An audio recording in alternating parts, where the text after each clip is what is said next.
Hey, welcome to the Danger Zone. It's Ashley. Everything in this video was found on a public domain. I wish every one of y'all lots of love and many blessings today especially. Happy Valentine's Day to each one of you. Y'all are most definitely loved. As I've always said, if we wait long enough, the truth will always come out.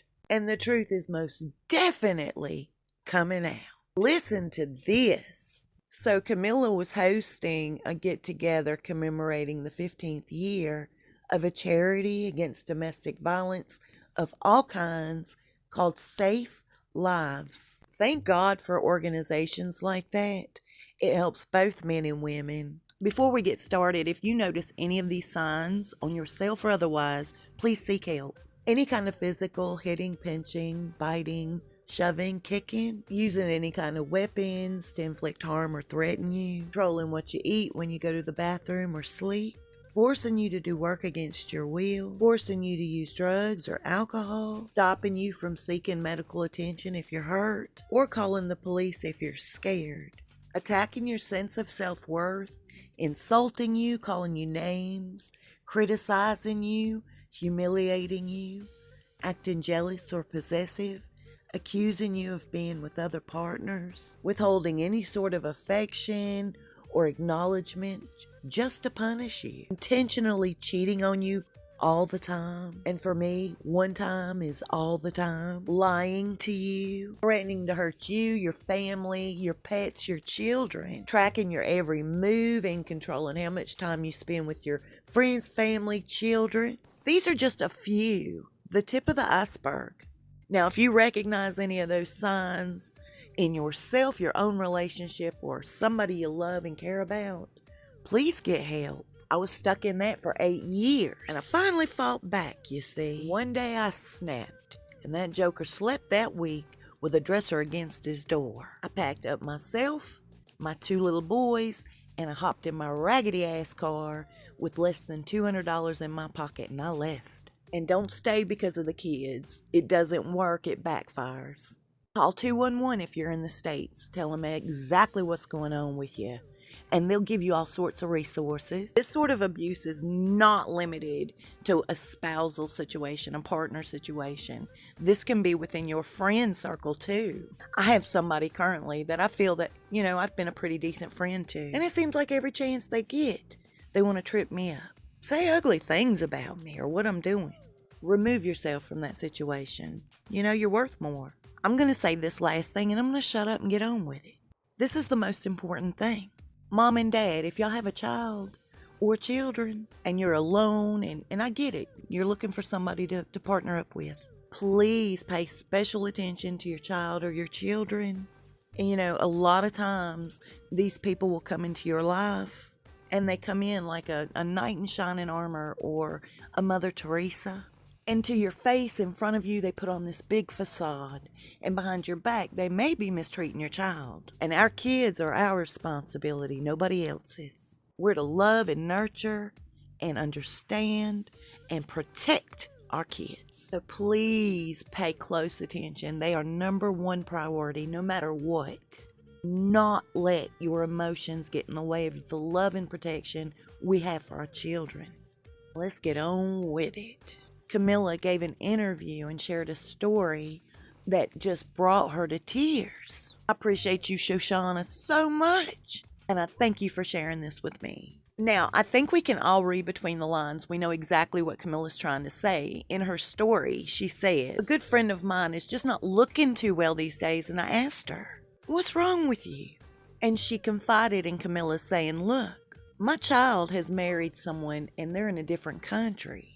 And my child's spouse is controlling their every move. Cut my child from their friends, their family. We've lost all hope, while the spouse has gained all control. And my family doesn't know what to do.'" That was coming from a personal spot on Camilla's soul. They say she cried telling this story. Camilla's a pretty hard nut to crack. She doesn't show her emotions often. So I believe it's safe to say she was talking about Meghan and Harry's situation and how they're feeling, she and Charles. A lot more is going to come spilling out in time. I understand that. But as of this moment, Allegedly, Meghan has stopped all communication between Harry and his family and Harry and his friends. And she's controlling their finances. So remember the other day when we were talking about how Meghan said, I don't owe the royal family anything. I'm not going over there March 9th. I'm not going. I'm too busy. Guess how she made her point? They're saying that every bit of the staff that have been on standby were dismissed, aggressively terminated is what one fella said. And another fella called it ruthless. These people lost their jobs. I believe it was 15 in total. Now, I've been told the royal family's trying to find a fit for them within the family. They're really upset over how Harry handled it. Who knows how that's going to play out? But let's talk about Harry and Meghan and more lies. They're saying that they flew commercial to Stanford to have a brainstorming session with professors over this billion-dollar endeavor, this foundation, this charity piece they're trying to turn into a big business. Now that's true humanitarianism. And don't you think on a commercial flight there would have been some pictures transpired from that? So unless they demanded everybody's devices on that plane, there's just been no mention of it from the public. I know if I was on that plane, you're not going to tell me I can't have my stuff with me. And besides that, wouldn't that step all over someone's rights? When I contacted Stanford, they said they had no comment about the situation. Why all the secretiveness? I believe Stanford probably got a really big donation. Speaking of lies, I'm really fed up, and I don't want to get loud and I don't want to get rude, but I'm going to say this. Meghan has uploaded on the Instagram account that belongs to Sussex Royal, which they are not any longer. Right? Isn't that correct? So she uploads this old, stale, sit-down interview with Edward Enninful, the editor-in-chief of Vogue magazine, explaining how nervous she felt, asking if she could, by chance, be an editor for the September edition of Vogue last year. What just gets under my skin. People who don't know any different are sitting there thinking that she went out on a limb to contact Edward Enninful because she was so passionate about this. Forces for Change, September edition of Vogue. It's playing everybody. They are playing everybody for idiots.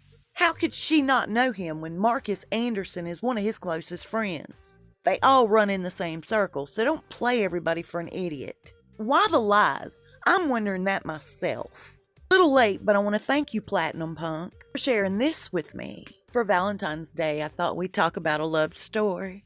We're told that Doria was an assistant makeup artist on the set of General Hospital. She just so happened to have ran into Mr Markle. He was a lighting director, right? In fact, 1963 is when he started. They say he won 2 awards. Well, I wanted to know why this. Why every time something's going on in the background, these people poke their head out long enough to get everybody's attention. Has anybody ever heard him mention his military career? I haven't. How was it in 1975 he was a lighting director for General Hospital to meet Doria, who was a makeup artist? Saying she's a makeup artist would be like saying I'm a personal trainer. I don't think so. Anyway, I want to say thank you to Platinum Punk because she really put me in the right direction. I don't understand how the man can be in 2 places at one time. How can he be in Moscow, re-enlisting in 1975, and on the set of General Hospital? It says he's from Pennsylvania, and that's where Thomas is from. I know he's a lighting director and some sort of photographer. Now, according to these military records, it was his job to fly drones over certain areas in certain countries, taking pictures. It also says in 1976, he has a wife and 2 dependents, ages 5 and 8. Guess that sounds about right. I can't figure any of this out. I just know this. Nothing is as it seems. The entire ordeal is a huge performance. And I've always felt it odd, almost like they were grooming Meghan to be something in the royal family. I mean, when she was 5 or 6, she did the play where she was the queen. Next thing we know, she's obsessed with Princess Diana and all things royal. At 14 or 15, she's sitting in front of Buckingham Palace. All of this seems a little shady to me. It just does. You know, all this shadiness gets a little worse. I found 2 old email addresses that belong to Thomas. I searched those email addresses, and do you know what popped up? Information on a Thomas E. Stambaugh, age 75, whose mother's name is Doris Markle, related to Samantha Markle, Meghan Markle, Doria Ragland. So is that a little coincidental? I don't think so. When these people poke their heads out, let's start looking at what's happening behind this situation. This is most definitely a part of something much larger. Very well orchestrated, I might add. God bless y'all on this Valentine's Day. I hope it's filled with all things love. I'll see y'all soon and we'll talk fast. Y'all please stay safe and be blessed.